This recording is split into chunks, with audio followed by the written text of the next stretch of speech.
बिस्मिल्लाहिर्रहमानिर्रहीम अस्सलामुअलैकुम। बीज को जर्मिनेट होने के लिए न्यूट्रिएंट या फर्टिलाइज़र की ज़रूरत नहीं होती। कुदरती तौर पर बीज के अंदर न्यूट्रिएंट पहले से मौजूद होते हैं। वो खाद जो हम बीज बोते वक्त मिट्टी में शामिल करते हैं, वो खाद बीज के ग्रो होने के बाद पौधे के काम आती है। इन लहसुन के पौधों की ग्रोथ जर्मिनेट होने के बाद उसी खाद की बदौलत है। जो ताकत बीज के अंदर मौजूद होती है वो बीज को ग्रो होने में मदद करती है। जब बीज ग्रो होता है, बीज ग्रो होने के बाद मिट्टी में मौजूद जो फर्टिलाइज़र होता है वो पौधे की ग्रोथ बढ़ाने के लिए काम आता है। पौधों की इतनी ग्रोथ होने के बाद मिट्टी में जो मौजूद फर्टिलाइज़र था या तो वो बिल्कुल ख़त्म हो चुका है या बिल्कुल ख़त्म होने के करीब है। इससे पहले कि हमारे लहसुन के पौधे अपनी ग्रोथ रोक दें, हमें फिर से इन पौधों को फर्टाइल करना होगा। पौधे ग्रो होने के बाद खाद देने का एक ही तरीक़ाकार रह जाता है, वो तरीक़ाकार है लिक्विड खाद की शक्ल में। अगर आप इस स्टेज और इस मरहले के ऊपर सख्त खाद अपने पौधों के ऊपर अप्लाई करेंगे तो वो असर दिखाते दिखाते देर लगा देगी। सख्त खाद उसी वक्त ही इफ़ेक्टिव होती है जब उस खाद को मिट्टी में मिलाया जाए, जब हम पौधे ग्रो करते हैं।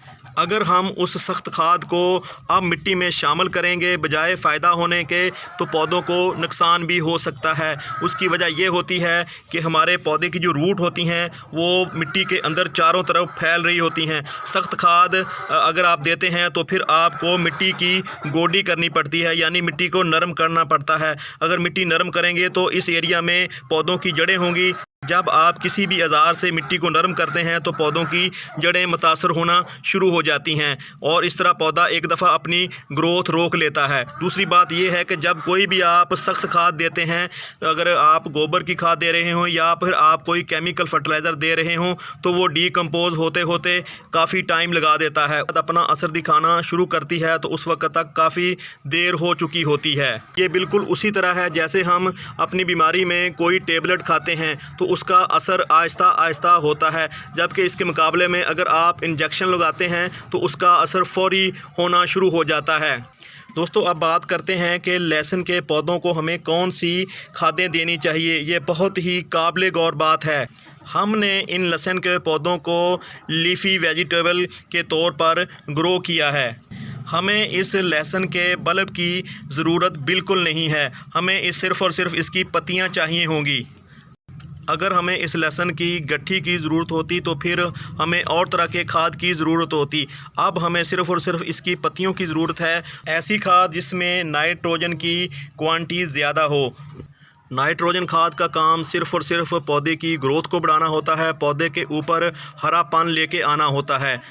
नाइट्रोजन अगर आप ऑर्गेनिक गार्डनिंग करते हैं तो नाइट्रोजन आपको गाय के गोबर या किसी भी जानवर के गोबर से मिलती है।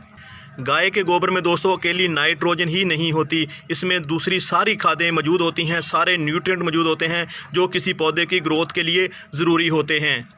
दोस्तों, आज हम अपने इन लहसुन के पौधों को गोबर की खाद नहीं देने जा रहे। ये जो आप खाद देख रहे हैं ये है चाय पत्ती की खाद। इस खाद में भी नाइट्रोजन काफ़ी मकदार में मौजूद होती है। ये बहुत ही कारगर खाद है, बहुत ही इफ़ेक्टिव खाद है। मैंने इसको पाटुला के ऊपर इस्तेमाल किया था तो इसके नतायज बहुत ही मुझे शानदार मिले थे। 3 दिन के अंदर वो पौधे जो पीले हो चुके थे, जिनकी पत्ते जो है वो गिरने शुरू हो गए थे, उन पत्तों के ऊपर इस खाद का इस्तेमाल किया तो 3 दिन के अंदर ही दोस्तों पौधों ने दोबारा फिर से ग्रोथ ले ली, पौधे लश ग्रीन हो गए। दोस्तों, इस खाद को बनाना भी आसान है। ये खाद आपको अपने घर से, अपने किचन से बहुत ही आसानी से मिल भी जाती है, क्योंकि हर घर में रोज़ाना की बुनियाद पे चाय बन रही होती है। तो ये वही चाय पत्ती है जिसको हमने उबाल कर यहाँ पे चाय पत्ती को अलग कर लिया है छान कर, और इसका जो लिक्विड था, जो इसका अर्क था, वो इस गिलास में मौजूद है। दोस्तों, इसको बनाना बहुत ही आसान है। आपने छोटा चाय पत्ती वाला जो छोटा चम्मच होता है उसको लेके आपने पानी में डाल देना है और उस पानी को आपने 1 से 2 उबाली देनी है। तो जब आपको लगे कि पानी में चाय पत्ती का अर्क निकल चुका है तो आपने उसको छान कर एक बर्तन में अलग से डाल लेना है। फिर उसमें आपने उतना ही पानी मज़ीद डालना है और आपने अपने पौधों को दे देना है। दोस्तों, ये एक गमले के लिए काफ़ी होगा। आपके पास 12 बाई 12 का अगर ग्रो बैग है या गमला है या इस तरह की क्यारी है तो आप उस क्यारी के लिए इस खाद को इस तरह तैयार कर सकते हैं। कुछ लोग कहते हैं कि जो पुरानी इस्तेमाल शुदा चाय पत्ती होती है उसको इस्तेमाल करें। दोस्तों मैं तो हमेशा ये ताज़ा चाय पत्ती की खाद बनाता हूँ और इसका हमें फ़ायदा भी बहुत ज़्यादा होता है। खाद बनाने के लिए हमेशा फ्रेश चाय पत्ती का ही इस्तेमाल करें तो आप देखेंगे कि इससे पौधे आपके लश ग्रीन हो जाएंगे। तो यहाँ पे हम इन पौधों को देने जा रहे हैं।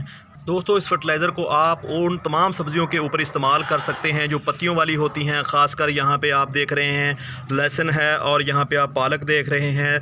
धनिया को आप डाल सकते हैं, धनिया को इस फर्टिलाइज़र को आप दे सकते हैं। इसके साथ साथ पुदीने में भी ये फर्टिलाइज़र इस्तेमाल किया जा सकता है। दोस्तों ये जो आप लहसुन के पौधे देख रहे हैं ये पूरे की पूरा जो बल्ब होता है लहसुन का, इसको हमने ज़मीन में ग्रो किया था। यानी कि यहाँ पे 10 बल्ब आप देख रहे हैं, 10 पौधे लहसुन के देख रहे हैं। तो हमारे लिए ये 10 दिन के लिए लहसुन काफ़ी होगा। अगर आप रोज़ाना की बुनियाद पे एक यहाँ से लहसुन को हार्वेस्ट करते हैं तो हमें 10 दिन यहाँ से हार्वेस्ट करने को लहसुन मिल सकता है। तो इस तरह आपको ज़्यादा पत्तियाँ मिलती हैं, ज़्यादा जो पौधे हैं आपको हार्वेस्ट करने को मिलते हैं। तो आप भी इस तरह अपने घर पे अगर आप सब्ज़ लहसुन उगाना चाहते हैं तो इस तरीके से उगाया करें। तो आप अगर खेत में उगाना चाहते हैं तो फिर आप अकेली जो तुरी होती है एक एक तुरी को अलग करके लगाया करें।